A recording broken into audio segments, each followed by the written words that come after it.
Bubbling beneath the surface of the Democratic Party here in D.C. are some real resentments of fellow Democrats still blaming Israel for the hospital explosion, despite U.S. intelligence, classified and unclassified, suggesting that it was actually a misfired Palestinian rocket that did that damage. Pennsylvania Democratic Senator John Fetterman wrote on X, formerly known as Twitter, quote, "It's truly disturbing that members of Congress rush to blame Israel for the hospital tragedy in Gaza. Who would take the word of a group that just massacred innocent Israeli civilians over our key ally? Innocent Israelis were the victims of a terrorist attack that resulted in the largest loss of Jewish lives since the Holocaust. Now we know that the tragedy at the Gaza hospital was not caused by Israel," unquote. Congressman Jared Moskowitz, Democrat of Florida, wrote, quote, "My Democratic colleagues who blamed Israel should take down their posts," unquote. Now, one of the congresswomen Moskowitz is referring to updated her post, noting that, quote, "The U.S. intelligence assessment is that this was not done by Israel." But the other, Congresswoman Rashida Tlaib of Michigan, not only has she not updated her post, she took the stage to address protesters calling for a ceasefire in Washington, D.C. last night and issued a political threat to the President of the United States. President Biden, not all America's with you on this one. And you need to wake up and understand that. We are literally watching people commit genocide and killing a vast majority just like this. And we still stand by and say nothing.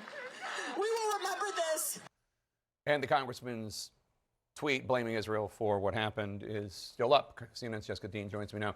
So, Jessica, Democrats have been very eager to highlight the embarrassing dysfunction of House Republicans when it comes to the speaker crisis. But these are some tensions that we're seeing among House Democrats on this issue of Israel and the Palestinians as well. Yeah, you're seeing those fault lines. And I talked to several House Democrats today, and one of them told me, in their words, that her colleagues are furious over this. Colleagues? Yes, that they're very frustrated, that it's not just public perception over this, that they think that these sorts of comments that go against U.S. intelligence are dangerous in a way by spreading that message.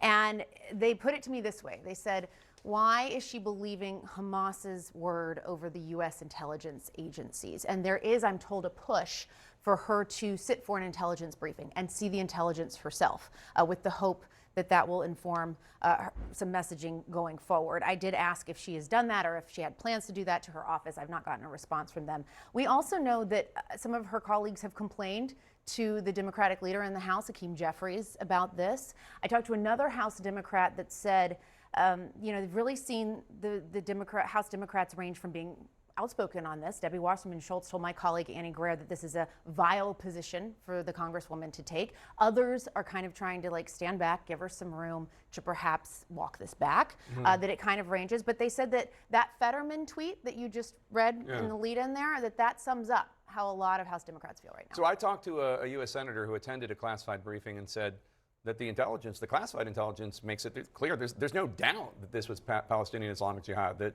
it's very, very clear.